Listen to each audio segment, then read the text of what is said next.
Hiya Paul, good session today. Hope you found it helpful. Just going to run through a couple of points that we discussed in the session, purely to just try and keep sort of consistency level up. We want to try to eliminate some of the variables that you were getting on in your swing. Now you mentioned you had a big dip as you came into the golf ball.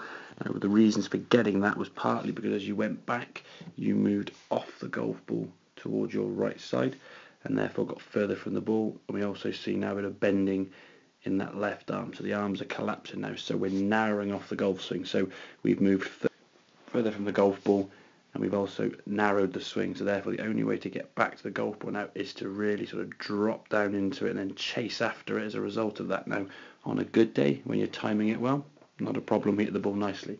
Unfortunately though, you're relying a lot on the timing and judgment of those movements, and as we change from club to club and go from a long club to a short club, or from a sloping lie, different lies on the golf course that we're going to get, all these variables are going to make it very difficult to be consistent.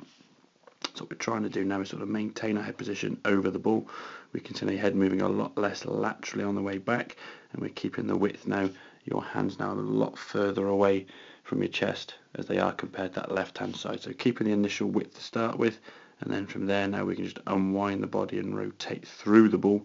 Try if we can not to stay down too long. This position here where your head stays down well after impact, it's going to put a lot of pressure on this lower back, and as you said, you had some issues there to start with.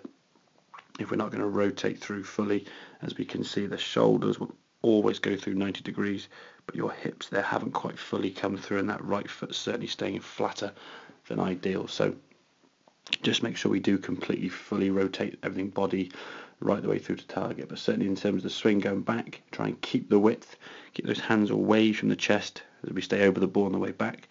Hopefully that'll be a lot more consistent ball flight and more consistent ball striking as we move on. So hope that all makes sense. Any questions, please feel free to give me a shout, and I'll see you again soon.